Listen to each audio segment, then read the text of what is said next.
warahmatullahi wabarakatuh. Perkenalkan, kami dari kelompok 4. Perkenalkan, nama saya Muhammad Nabil. Perkenalkan, nama saya Azadi Hidayat. Perkenalkan, nama saya Mitra Ramadhani. Saya sebagai pembaca satu. Saya sebagai pembaca kedua. Saya sebagai pembaca ketiga. Sejak masa pelaksanaan kegiatan ekonomi masyarakat Indonesia terpusat pada tradisi agraris dan maritim. Pada saat itu masyarakat Indonesia bahkan sudah sanggup nelayan mengurangi lautan. Kedatangan bangsa India membawa cara kebudayaan Hindu, budaya yang memperkuat tradisi agraris yang telah dimiliki masyarakat Indonesia. Contohnya memperkenalkan sistem pengairan atau irigasi. Selain itu, kedatangan bangsa India juga semakin meramaikan aktivitas perdagangan dan perayaan seperti pasar hari ini dapat dilihat dari perkembangannya kota-kota pelabuhan. Ada beberapa teori yang diajukan para ahli mengenai maksudnya agama dan budaya Hindu Buddha. Teori-teori itu adalah sebagai berikut. 1. Teori Brahmana. D.C. Manseur mengungkapkan bahwa kepada suku yang ada di Indonesia terkesan untuk belajar agama Hindu. Teori ini berpendapat bahwa penyebaran agama Hindu dimulai dari lingkungan istana yang kemudian menyebar ke masyarakat. Namun teori ini diragukan karena para pendeta Hindu pantang menyeberangi lautan. 2. Teori kesatria. Di India sering terjadi peperangan antara golongan. Di antara mereka ada yang sampai ke Indonesia dan mendirikan koloni-koloni baru.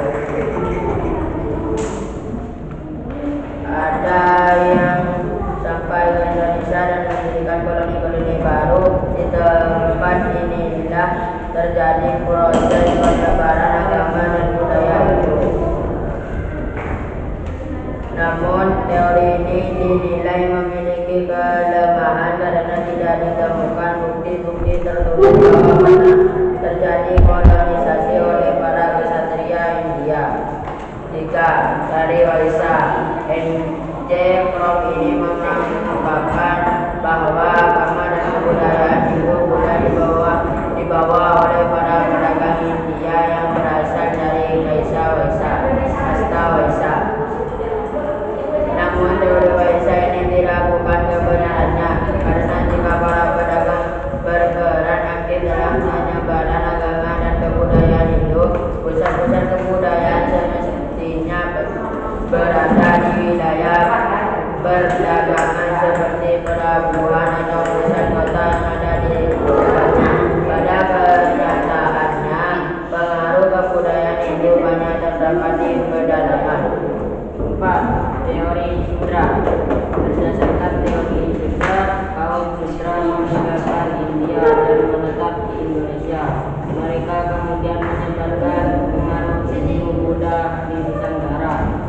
5. Teori arus balik. Teori ini menjelaskan bahwa masyarakat Indonesia berperan aktif dalam penyebaran Hindu Buddha di Indonesia. Ada juga yang membawa pengaruh Hindu Buddha ke Indonesia sekembalinya dari menuntut ilmu di India. Banyak orang lebih meyakini teori arus balik ini. Sering pesatnya pengaruh Hindu Buddha ke kerajaan bercorak Hindu Buddha muncul di sekitar daerah pelabuhan atau sungai. Kerajaan tersebut antara lain Kerajaan Sri, Tarumanagara, Sriwijaya, Mataram Kuno, Singasari, dan Majapahit.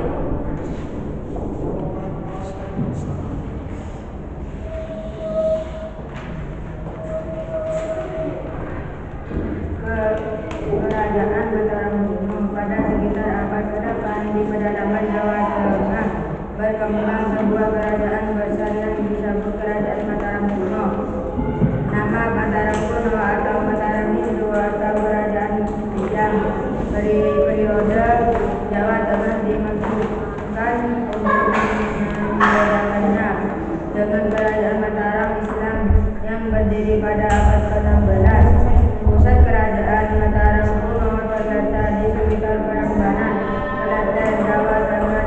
Sumber tertulis kerajaan ini antara lain Prasasti Tengah dan Prasasti Kepelasan.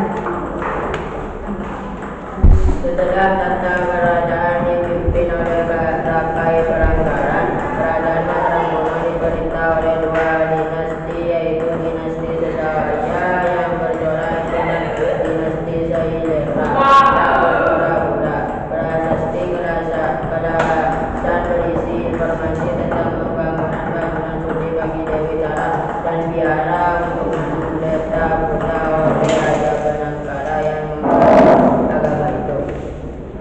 Masyarakat Mataram kuno hidup dari bertani, berternak, dan membuat kerajinan rumah tangga.